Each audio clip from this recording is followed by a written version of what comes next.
మా పోరాటం మీరు చేస్తున్న అరాచకాల మీద, చంద్రబాబు గారు చేస్తున్నటువంటి అన్యాయపు పోకడల మీద. అంతే తప్ప మాకేమీ మీ మీద వ్యక్తిగతమైనటువంటి ద్వేషం పొరపాటున కూడా ఉండదు. మీరు మాకంటే వయసులో పెద్ద, మాకు గౌరవం కూడా ఉంటుంది.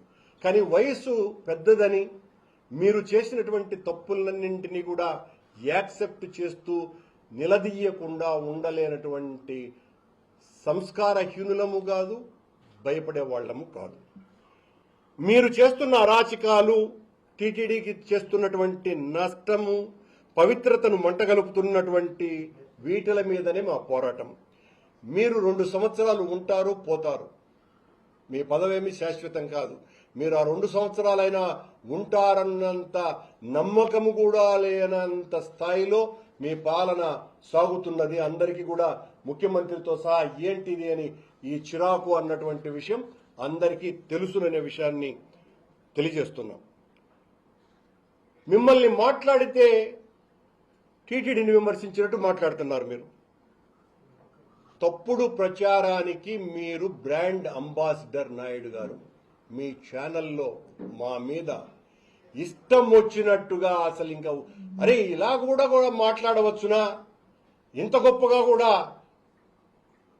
నీచంగా కూడా వ్యవహరించవచ్చునా అనేంత స్థాయిలో ఎవ్రీడే నాకైతే ఒక 5-6 రోజులు రాయిచ్చినారు పాపం బిఆర్ నాయుడు గారు TV5 ఛానల్ని. నా గురించి తప్ప ఇంకొక వార్తే లేకుండా నాకు అత్యంత కీర్తి ప్రతిష్టలు కల్పించినారు బిఆర్ నాయుడు గారు, నన్ను బూతులు తిట్టిస్తూ. గత 7-8 సంవత్సరాలుగా మా నాయకుడు జగన్మోహన్ రెడ్డి గారి మీద దారుణాతి దారుణంగా దాడి చేయటం కారణంగా ఈయన చేసిన పనికి శభాష్ అని మెచ్చి క్విట్ ప్రోకో పథకం కింద బిఆర్ నాయుడు గారికి టీటీడీ చైర్మన్ పదవి ఇచ్చినారు చంద్రబాబు నాయుడు గారు. అంతకంటే ఏం కాదు కదా. ఆయన గారు మమ్మల్ని తిట్టాడు, జగన్మోహన్ రెడ్డి గారిని తిట్టినారు కాబట్టి ఆయనకు పదవి వచ్చింది. రోజు డిబేట్లు పెట్టేది, ఆ డిబేట్లు కూడా వాళ్ళకి కావాల్సిన భజన పరువులను పెట్టేది. ఆ భజన పరువులతో మా మీద ఇష్టం వచ్చినట్టుగా మాట్లాడడం. నేను చాలా స్పష్టంగా చెప్పిన, బిఆర్ నాయుడు గారు రోజు నా గురించి మాట్లాడుతున్నారు. నువ్వెంతరా, నీ బతుకెంతరా, నువ్వు ఏం రోడ్లలో ఉండన్నా, తిరుపతి నుంచి తరిమేయాలి రైట్ నా వెదవని, రాసుకెళ్ళని అనేటువంటి.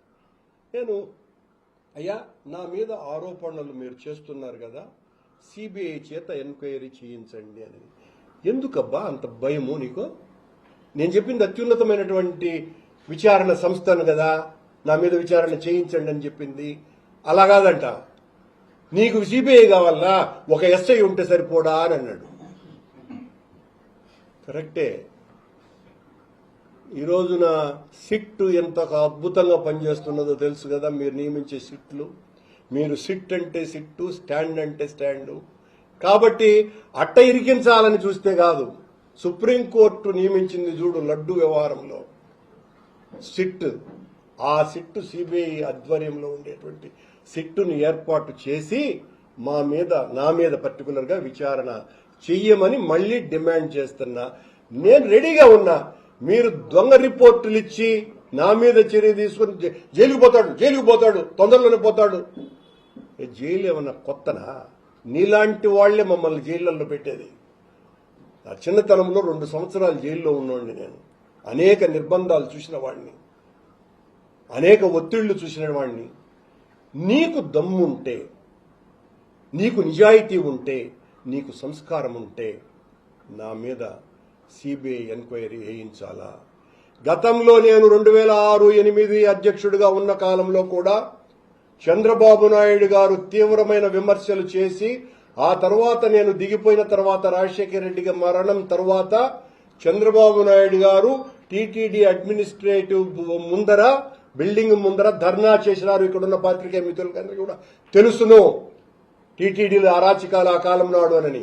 ఆ రోజున ధైర్యంగా మళ్లీ గుచ్చినట్టు చెప్తున్నాను నేను, నా మీద సిబిఐ ఎంక్వైరీని వేయించండి అని నేరుగా ఆనాటి గవర్నర్ నరసింహన్ను కలిసినటువంటి వాడిని నేను. తిరుమల పవిత్రతకు భంగం కాకూడదు, ఒక నీచుడు దోపిడీదారులు ఉండకూడదు అనే వాస్తవం బయటికి రావాలి కాబట్టి నా మీద విచారణ చేయించండి అని నేరుగా గవర్నర్ దగ్గరికి పోయినా. నేరుగా ఆనాటి ముఖ్యమంత్రి రోషయ్య గారు, ఆయనే మా ముఖ్యమంత్రి కదా, అప్పటికే మేము విభేదించి వచ్చాం, ఆయనకు వ్యతిరేకంగా పోరాటాలు చేస్తున్నాం జగన్మోహన్ రెడ్డి గారికి అనుకూలంగా. రోషయ్య గారికి ఇచ్చిన వాళ్ళు పట్టించుకోలే. కోర్టులో పిల్లు వేశా, నిరాధారణమైనటువంటి ఆరోపణల మీద మేమెట్లా విచారిస్తామని వాళ్ళు కొట్టివేయటం జరిగింది. అప్పటికీ ఆగలేదు. నేను నడి తిరుపతిలో ఆమరణ నిరాహార దీక్ష చేసిన నా మీద విచారణ చేయించండి సిబిఐ చేతానని.